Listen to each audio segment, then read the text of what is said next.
Movie की शुरुआत global disaster के 3 साल बाद होती है, जब जमीन पर रीवर्स नाम के खतरनाक मॉन्स्टर आ गए थे। इन रीवर्स ने 95% इंसानों को खत्म कर दिया था। जो लोग बचे होते हैं वो 8000 फीट की ऊंचाई पर रहते थे, क्योंकि ये रीवर्स ज्यादा बुलंदी वाली जगहों पर नहीं जा सकते थे। इसी वजह से उन्होंने 8000 फीट की बुलंदी तक निशान लगाए हुए थे और बचे हुए सब लोग सेफ जोन के अंदर रहते थे। कहानी की शुरुआत में हम हंटर को देखते हैं, जो बोर होकर सेफ जोन से बाहर निकल आता है। असल में हंटर जिस एरिया में रहता था वहाँ उसके साथ खेलने के लिए कोई हम उम्र बच्चा नहीं होता, इसलिए वो चट्टान पर बैठकर दूसरे पहाड़ों पर मौजूद बच्चों को खेलता हुआ देखने लगता है। कुछ देर बाद उसे रीवर्स की हल्की सी आवाज सुनाई देती है। रीवर्स की आवाज सुनते ही हंटर बहुत ज्यादा घबरा जाता है और तेजी से अपने घर की तरफ भागने लगता है। मॉन्स्टर भी उसकी तरफ तेजी से बढ़ रहा होता है, मगर आखिरी लम्हे में हंटर सेफ जोन के अंदर दाखिल हो जाता है। इस लाइन से ऊपर रीवर नहीं आ सकते थे। इसके बाद हमें पहाड़ की चोटी पर हंटर का गांव दिखाया जाता है, जहाँ पर 200 से भी कम लोग रहते हैं। ये गांव 84-160 फीट की बुलंदी पर वाक़ होता है। हंटर अपने वालिद विल को बताता है कि वो आज सेफ जोन की लाइन के पार चला गया था, मगर वहाँ रीवर आ गए और वो मरते मरते बचा। विल उसे प्यार से समझाता है कि आइंदा ऐसी गलती कभी मत करना और ये भी याद रखो कि तुम्हें रोजाना ऑक्सीजन की जरूरत होती है, इसीलिए दूर मत जाया करो। विल की बीवी को रीवर्स ने मार दिया था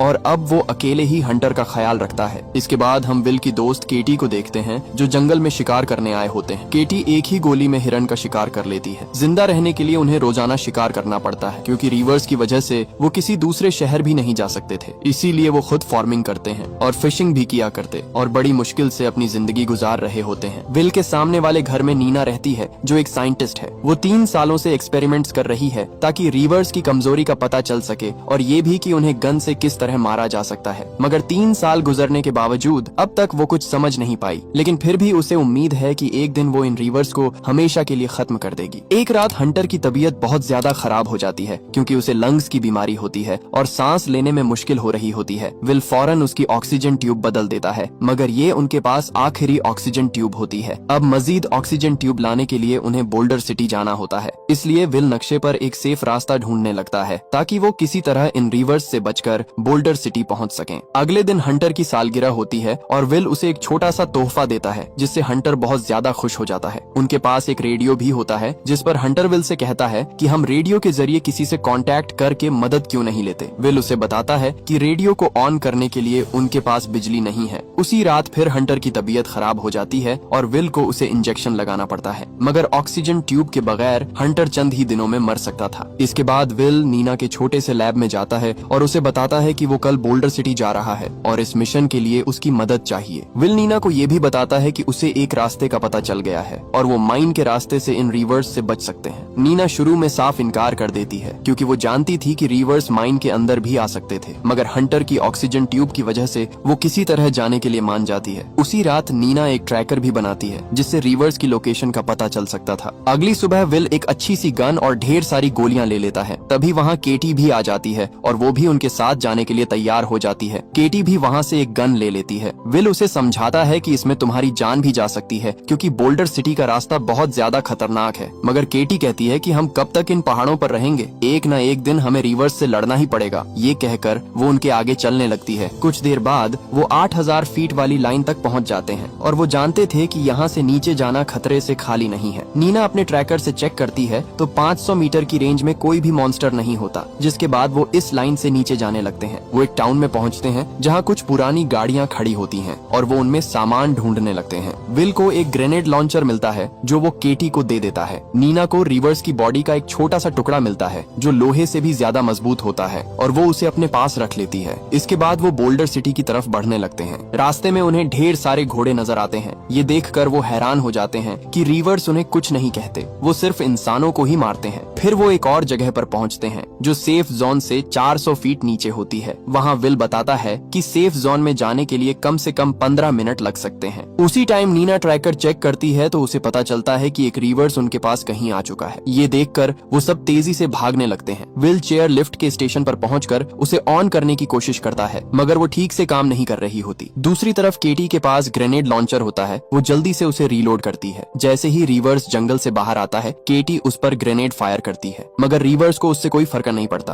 और वो तेजी से उनकी तरफ बढ़ने लगता है। उसी लम्हे नीना किसी तरह लिफ्ट को ऑन कर लेती है। विल और नीना लिफ्ट पर बैठकर ऊपर की तरफ जाने लगते हैं। केटी चेयर लिफ्ट लिफ्ट के एक खंबे पर चढ़ जाती है और जैसे ही वो दोनों करीब आते हैं वो जंप लगा देती है। विल उसे मजबूती से पकड़ लेता है। वो सिर्फ 50 फीट ही सेफ जोन से दूर होते हैं कि रिवर्स एक केबल को पकड़कर जोर जोर से हिलाने लगता है, जिससे वो तीनों चेयर लिफ्ट से नीचे गिर जाते हैं। वो जल्दी से उठकर फुल स्पीड से सेफ जोन की तरफ भागने लगते हैं। रिवर्स भी तेजी से उनके पीछे आ रहा होता है, मगर आखिरी लम्हे वो तीनों 8000 फीट वाली लाइन पार कर लेते हैं। रात के टाइम वो एक सुनसान रिजॉर्ट में पनाह लेते हैं। वहाँ नीना उन्हें बताती है कि रिवर्स ने सिर्फ 1 महीने के अंदर 95% इंसानों को खत्म कर दिया है। सबसे अजीब बात ये थी कि रिवर्स इंसानों को खाते नहीं थे, बस बेदर्दी से मार देते थे और नीना को इसका जवाब ढूंढना होता है ताकि वो इन रिवर्स को मारने का कोई तरीका ढूंढ सके। अगली सुबह वो माइन की तरफ जाते हैं क्योंकि इसके जरिए वो बोल्डर सिटी की तरफ जल्दी से जा सकते थे। विल उनको बताता है कि माइन के अंदर एक लिफ्ट है और वो उसके जरिए तेजी से निकल सकते हैं। जब वो माइन के अंदर जाते हैं तो ट्रैकर भी काम करना बंद कर देता है और उनको 200 फीट नीचे जाना होता है, यानी यहाँ पर रिवर्स भी आ सकते थे। जब वो लिफ्ट की तरफ जा रहे होते हैं तो केव का दरवाजा बंद होता है, इसलिए अब उनको बहुत ज्यादा नीचे जाना होता है और दूसरे रास्ते से निकलना होता है। जब वो नीचे जा रहे होते हैं तो केटी को हल्की सी आवाज सुनाई देती है, लेकिन अंधेरे में उन्हें कुछ भी दिखाई नहीं दे रहा होता, इसलिए वो अपनी लाइट्स पर हाथ रखते हैं तो उनको अंधेरे में रिवर की चमकती हुई आंखें नजर आती हैं और वो डर कर तेजी से भागने लगते हैं। वो रिवर्स पर ग्रेनेड भी फेंकते हैं, मगर इस बार भी कोई असर नहीं होता। वो भागकर एक छोटी सी माइन में घुस जाते हैं जहाँ पर रिवर्स नहीं आ सकता था। विल उस पर फायरिंग करता है, मगर रिवर का जिस्म इतना मजबूत होता है कि गोलियां भी बेअसर साबित होती हैं। अचानक रिवर्स अपना हाथ माइन के अंदर घुसा देता है। उसी लम्हे वो फ्लेयर गन जला देते हैं और तेज रोशनी में उन्हें एक और रास्ता नजर आ जाता है। वो इस रास्ते से आगे बढ़ते हैं, मगर केटी बहुत ज्यादा डर जाती है और वो जैसे ही एक और जगह जाने लगती है वहाँ पर रिवर्स उसके पीछे खड़ा होता है और वो केटी को मजबूती से पकड़ लेता है। विल उसे बचाने की पूरी कोशिश करता है, लेकिन रिवर्स उसे वहाँ से लेकर चला जाता है। ये देखकर विल और नीना बहुत ज्यादा डर जाते हैं। कुछ देर बाद नीना किसी तरह ऊपर जाने का रास्ता ढूंढ लेती है और दोनों जान बचाकर माइन के दूसरी तरफ निकलने में कामयाब हो जाते हैं। नीना केटी की वजह से रोने लगती है और वो कहती है कि वो रिवर्स से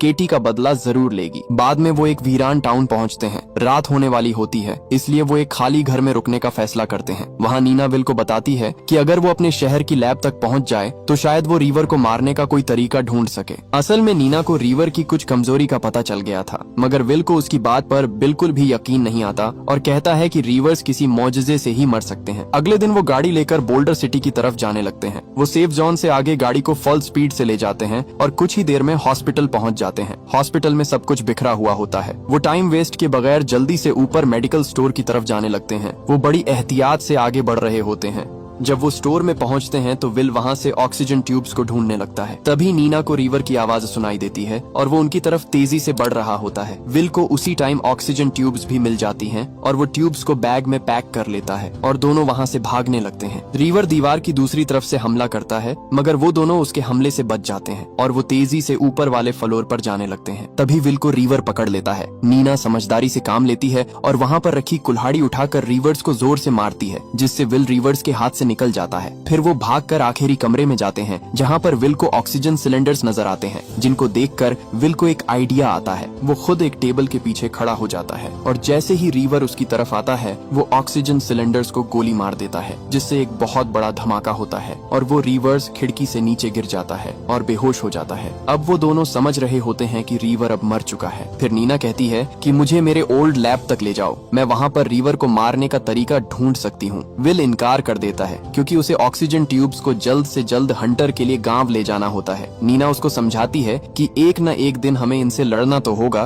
कब तक हम इन पहाड़ों की चोटी पर फंसे रहेंगे। विल उसकी बात समझ जाता है और फिर वो लैब की तरफ जाने लगते हैं। जैसे ही वो दोनों वहाँ से जाते हैं रिवर्स फिर से होश में आ जाता है। लैब भी सेफ जोन से बाहर होती है, इसलिए रिवर्स किसी भी टाइम यहाँ आ सकते थे। वो लैब के अंदर जाते हैं। नीना ने पहले से ही सब कुछ सोचा हुआ होता है। वो जल्दी से सब कुछ इकट्ठा करती है और उस केमिकल को बुलेट पर लगा देती है और जब फायर करती है तो वो भी काम नहीं करता। तब विल कहता है हमें वापस चलना चाहिए। नीना कहती है कि तुम वापस गांव चले जाओ क्योंकि हंटर को ऑक्सीजन ट्यूब्स की सख्त जरूरत है। मैं तब तक वापस नहीं जाऊंगी जब तक कोई हल न ढूंढ लूं। विल कहता है तुझे यहाँ रिवर्स मार देंगे। नीना कहती है मैं अकेली ही बची हूँ, मेरी कोई फैमिली भी नहीं है, अगर मैं मर भी गई तो किसी को कोई फर्क नहीं पड़ेगा, तुम जाकर अपने बेटे को बचाओ। विल भी उसकी बात मान जाता है और ये सुनकर विल अकेला ही गांव की तरफ गाड़ी पर फुल स्पीड से जाने लगता है। अभी विल रास्ते में ही होता है कि गाड़ी का टायर पंक्चर हो जाता है, जिसकी वजह से गाड़ी उलट जाती है और विल बेहोश हो जाता है। विल कई घंटों तक बेहोश पड़ा रहता है। दूसरी तरफ नीना भी एक्सपेरिमेंट कर रही होती है। वो बुलेट पर एक और केमिकल लगाती है, मगर जैसे ही फायर करती है फिर उसका एक्सपेरिमेंट फेल हो जाता है। तब नीना बहुत ध्यान से सोचती है और उसे एक जबरदस्त आइडिया आता है। इस लैब की तरफ मॉन्स्टर भी आ रहा होता है। नीना जल्दी से फिर काम शुरू करती है और उस केमिकल को बुलेट पर लगाती है, और जब फायर करती है तो इस बार एक्सपेरिमेंट सक्सेसफुल हो जाता है। दूसरी तरफ विल को भी होश आ जाता है। जब वो गाड़ी का शीशा तोड़कर बाहर निकलता है तो देखता